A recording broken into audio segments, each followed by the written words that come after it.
Alors, bonjour tout le monde, je suis Hélène Gagnon, la présidente du conseil cette année de l'AIAC. Comme toujours, je vous fais un petit résumé du dernier conseil d'administration de l'AIAC qui a lieu cette semaine, le 4 juin, aux installations de notre usine Challenger que plusieurs membres du conseil d'administration ont eu l'occasion le privilège de visiter cette semaine. Donc, j'espère que ça a été apprécié de tous. Vous verrez quelques images durant cette vidéo pour ceux qui n'étaient pas là.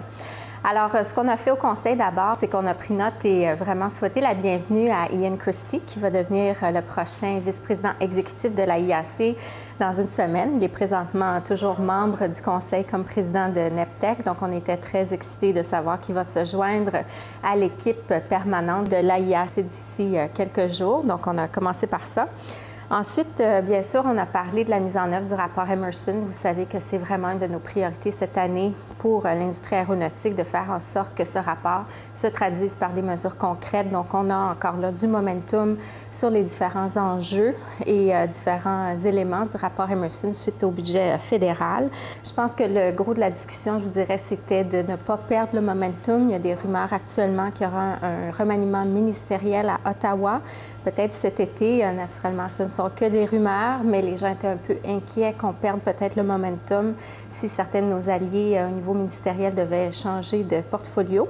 Alors, on s'est dit qu'il n'y avait rien qu'on pouvait faire et qu'on allait continuer à faire ce qu'on fait déjà très bien, éduquer nos alliés, nos gens à Ottawa. Et donc, on demeure prêt en stand-by si jamais il y avait des changements de ce côté-là. Mais ça suit son cours là, pour la mise en œuvre d'Emerson. On est quand même assez confiant qu'il y aura des mesures concrètes là, qui vont se concrétiser bientôt. La plus longue discussion, en fait, au Conseil a porté sur la mise en œuvre, cette fois-ci, du rapport Jenkins. Vous rappellerez que Tom Jenkins nous avait parlé par téléphone lors d'un des conseils récents et on a parlé beaucoup sur sa recommandation qui porte sur le Defense Analytical Institute of Canada, donc un institut qui nous permettrait de documenter un peu plus la capacité du Canada au niveau de l'industrie à aller chercher certains contrats, notamment au niveau de la défense. Les membres du conseil avaient plusieurs préoccupations sur ce que cet institut pourrait faire, surtout sur ce qu'il ne devrait pas faire ou ne devrait pas devenir. Donc, la plupart de ces préoccupations-là avaient déjà été amenées par Barry Kohler, mon vice-président, moi-même et Jim Quick, notre président permanent. Mais on s'est dit que ça serait peut-être une bonne chose de mettre nos positions, si on veut, sur papier. On va s'aligner avec CADSI, notre association au niveau de la défense, pour voir à quel moment on devrait faire tout ça. Mais on a eu beaucoup de discussions là-dessus. Je pense que je voulais aussi vous mentionner, je ne sais pas si vous avez eu l'occasion de voir la vidéo que Jim Quick a menée, en fait, une genre d'entrevue avec la ministre des Travaux publics, Rona Ambrose, récemment. Allez voir ça sur le site web de l'AIAC. C'est très intéressant de voir les propos de la ministre à l'égard de l'industrie aérospatiale, très encourageant aussi pour notre industrie et notre association. Donc, je vous encourage à aller voir ça. Au niveau des autres points d'information, juste vous dire qu'on a signé maintenant une entente formelle avec l'entité fédérale qui s'appelle Western Diversification Canada.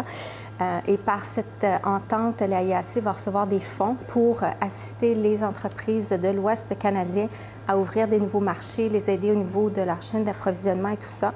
Je pense que les gens du conseil étaient très contents de ça. C'était un mandat qu'on avait donné à l'équipe permanente, mais on s'est dit qu'il fallait peut-être faire attention à la perception des autres régions du Canada, notamment l'Atlantique, le Québec, l'Ontario, pour qu'on ne soit pas perçu comme étant une association qui n'aide que l'Ouest. Bien sûr, l'AIAC demeure, c'est très important, une association qui va servir l'ensemble des membres et l'ensemble des compagnies à travers le Canada.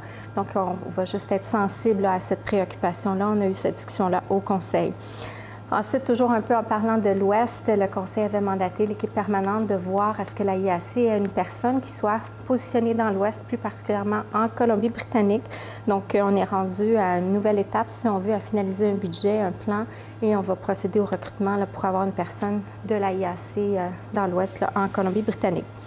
Ensuite, on a parlé de notre planification stratégique. On s'est dit qu'on allait plutôt faire une version légère de la planification stratégique cette année. On a déjà beaucoup de pain sur la planche. On sait pas mal où est-ce qu'on s'en va dans les prochaines années, honnêtement, avec les consultations qui ont lieu dans notre industrie. Donc, pour les 2 prochaines années, on va plutôt garder un petit peu le cap sur ce qu'on sait déjà. Et ensuite, on va refaire une plus grande planification stratégique qui va regarder vraiment sur un horizon de 3 ans. Un mot peut-être sur les élections au Conseil. C'est bien, on est populaire. Beaucoup d'entre vous qui nous écoutez veulent être membres du Conseil de l'AIAC. C'est une bonne nouvelle. Mais à cause des récents changements avec l'équipe permanente et le Conseil, il y aura peut-être une petite modification. Donc, surveillez votre courrier. Si vous êtes des membres votants, peut-être qu'il va falloir reprendre les élections. On va vous tenir au courant à tout événement. Je pense que c'est une bonne chose. Il y a beaucoup d'intérêt pour le Conseil. D'ailleurs, il y a beaucoup d'intérêt pour l'AIAC en général. On a accueilli 19 nouveaux membres, ce qui est une bonne chose, qui témoigne vraiment de l'essor de l'AIAC actuellement. Peut-être sur le rapport financier, juste vous dire que rien de majeur à signaler, ça va bien. Un petit mot, il va falloir changer l'endroit où on investit actuellement. L'entreprise avec qui on transigeait nous a dit que nos montants n'étaient peut-être pas assez élevés pour conserver notre relation. Donc, qu'à cela ne tienne, nous allons trouver un autre endroit où investir, mais on a réaffirmé qu'on va demeurer fidèle à notre politique d'investissement qui vise vraiment la sécurité et non la croissance. On veut vraiment préserver nos acquis. Une petite mise à jour sur le sommet qui s'en vient au mois d'octobre. Ça va aller vite. On va se revoir tout le monde au sommet au mois d'octobre prochain à Ottawa. Alors, vous pouvez déjà vous inscrire. Le site web est ouvert. Mais on a parlé de comment on pourrait faire la promotion de ce sommet à l'étranger pour faire en sorte que des associations, des entreprises d'autres pays viennent se joindre à nous pour le sommet. Donc, on a parlé de ça. Ensuite, vous savez, je vous avais mentionné qu'on va revoir la relation entre l'AIAC et les associations régionales et provinciales. Donc, le comité sous le leadership de Tony Burgess va envoyer très prochainement des questionnaires à toutes les associations régionales et provinciales pour aller chercher leur input. Et donc, de ce côté-là, je pense qu'on va avoir encore plus de matériel, de matière pour continuer le processus. Finalement, un mot pour vous dire que d'ici une semaine, 10 jours, on va tous se revoir, j'espère, à Paris pour le Salon aéronautique du Bourget. On sait qu'il y a toujours beaucoup de Canadiens qui s'y retrouvent. On espère pour avoir des relations d'affaires très fructueuses. On a appris hier, malheureusement, que certains ministres fédéraux ne pourront pas se joindre à nous à Paris. Il y en aura quand même certains. Donc, on va devoir s'ajuster et on aura des rencontres là-bas avec les commissaires qui sont là pour nous aider au commerce, des sous-ministres et on espère bien sûr au moins un ministre fédéral.